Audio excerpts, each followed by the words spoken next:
memutuskan hukuman yang pantas diterima oleh Kau Seng. Tapi Pak, tolong selamatkan saya Pak. Lindungi saya Pak. Tolong Pak. Tolong Pak.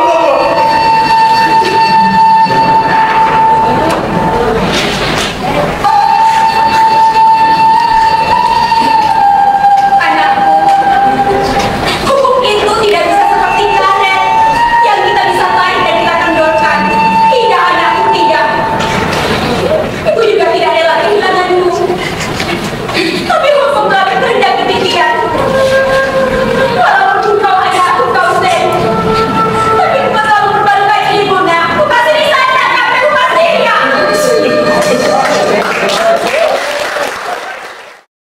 Dalam tradisi lisan masyarakat Mandar, tersebutlah kisah tentang seorang anak pemangku adat bernama Kau Seng, yang dalam riwayatnya melakukan pembunuhan hingga akhirnya atas perbuatannya tersebut, Kau Seng kemudian dihukum mati di pangkuan ibunya.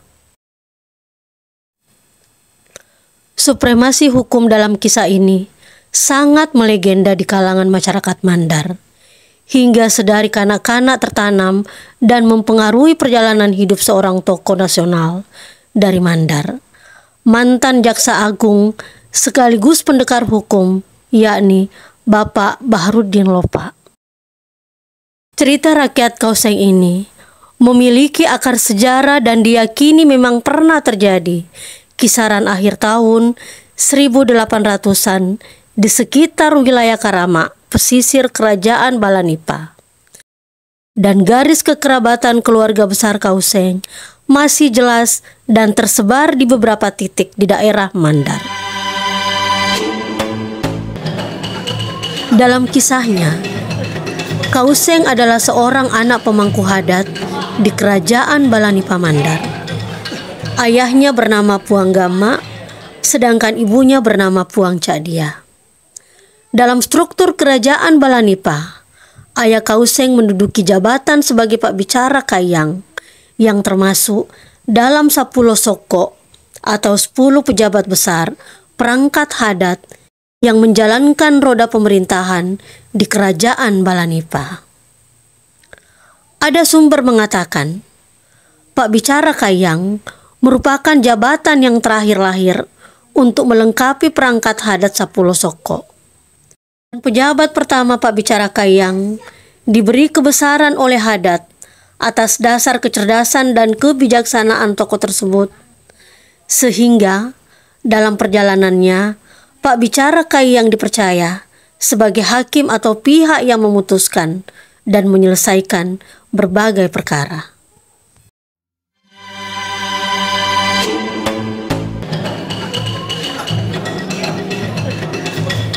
Kemudian kita lanjut. Kau Seng dengan jiwa mudanya pada suatu kesempatan jatuh cinta kepada seorang perempuan. Namun sayangnya, si perempuan pujaan hati ternyata telah menambatkan hatinya kepada pria lain. Kau Seng muda yang gagah berani, putra seorang pemangku adat, tentu tidak serta-merta menerima keadaan ini. Akhirnya, Kau Seng membunuh pria yang menjadi rival cintanya itu.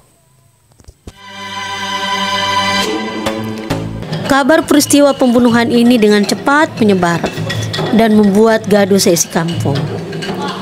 Para warga akhirnya tahu bahwa pelaku pembunuhan tidak lain adalah Kau Seng. Sontak para warga melakukan pengejaran untuk meminta pertanggungjawaban atas perbuatannya.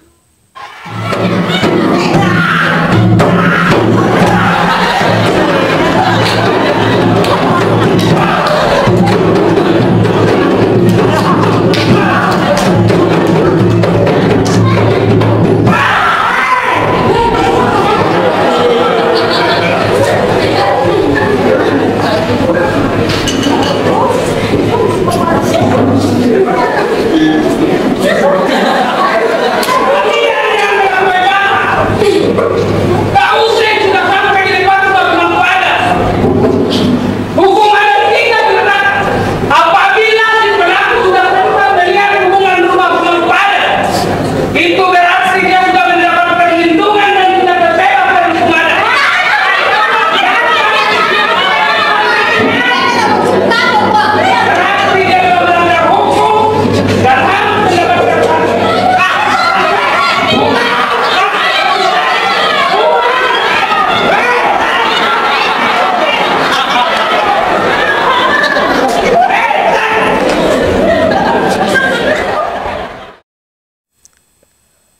Kauseng beruntung karena berhasil meloloskan diri dari amarah kejaran warga dan tiba di rumah orang tuanya yang juga seorang pemangku adat.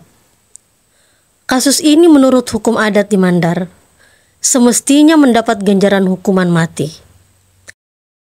Namun, nasib baik memang sepertinya berpihak kepada Kauseng, sebab jeratan hukum akan perbuatannya dapat mendapatkan keringanan atau digugurkan oleh pasal lain dalam hukum adat saat itu, yang berbunyi, bila si pelaku telah tiba atau melihat bubungan rumah pemangku adat, maka ia telah terselamatkan dan mendapat perlindungan adat. Saat itu, Kauseng selamat dan telah berada dalam zona perlindungan dan pengampunan yang mengikat sesuai hukum adat yang berlaku dan wajib dipatuhi oleh semua orang. Tak ada alasan untuk menghukum Kauseng saat telah berada dalam perlindungan, sehingga para pemangku adat setuju untuk memberi keringanan hukum kepada Kauseng. Tapi sayangnya, seorang pemangku adat bersikukuh untuk menghukum mati Kauseng dengan alasan bahwa sebenarnya Kauseng tidak datang berlindung dan meminta pengampunan adat, melainkan hanya melarikan diri ke rumah orang tuanya. Atas dasar inilah, sehingga Kauseng dianggap tidak berhak mendapat perlindungan. Dan satu-satunya pemangku adat yang memberatkan Kauseng dalam kasus ini tidak lain adalah ibunya sendiri, yakni Puang Cak Dia. Bagi Puang Cak Dia, kewibawaan hukum harus tetap dijaga, walaupun ditebus dengan harga mahal, yakni kehilangan anak kesayangannya. Akhirnya, hukuman dijatuhkan dengan satu permintaan dari Puang Cak Dia kala itu, bahwa beliau ingin putranya tercinta Kauseng dieksekusi mati di atas pangkuannya. Atas nama hukum, kemudahan dan keadilan, maka aku memutuskan agar Kauseng diberi hukuman yang setimpal dengan perbuatannya. Tapi dengan satu permintaanku, Kauseng putraku harus mati di atas pangkuanku. Kisah tragis Kauseng sangat tertanam kuat dan mengilhami berbagai kalangan di masyarakat Mandar, bahwa ranah hukum kita pernah tak mengenal anak dan tak mengenal cucu. Selain pendekar hukum Bapak Baharudin Lopa yang terkesan dengan kisah ini dan benar-benar mengaplikasikan keadilan dan kejujuran dengan pijakan agama yang kuat, para seniman Mandar juga mengabadikan kisah ini dalam naskah teater, antara lain oleh Amiluddin Aco dengan judul Make Deyang atau Nganang atau Itoyo, serta Bapak Amru Sakdong dengan judul naskah teater Kauseng. Bila naskah yang ditulis Amiluddin Aco hari ini seakan hilang di telan bumi, naskah yang ditulis Pak Amru Sakdong justru sangat populer. Naskah Kauseng mungkin adalah naskah teater karya seniman Mandar yang paling sering dipentaskan oleh berbagai pihak dan telah menjuarai berbagai festival teater. Dan dimanapun naskah Kauseng dipentaskan, kisah dramatis penegakan hukum Puang Cak Dia terhadap putranya Kauseng tetap mengundang decap kagum. Sampai di sini, sepertinya kewibawaan hukum selalu dirindukan oleh semua orang. Walau pada kenyataannya, keadilan dan kebenaran, penegakannya selalu saja tidak semudah yang kita bayangkan.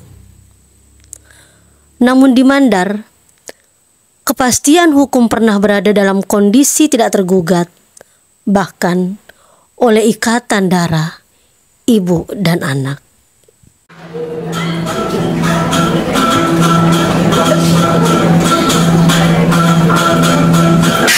Dari Allah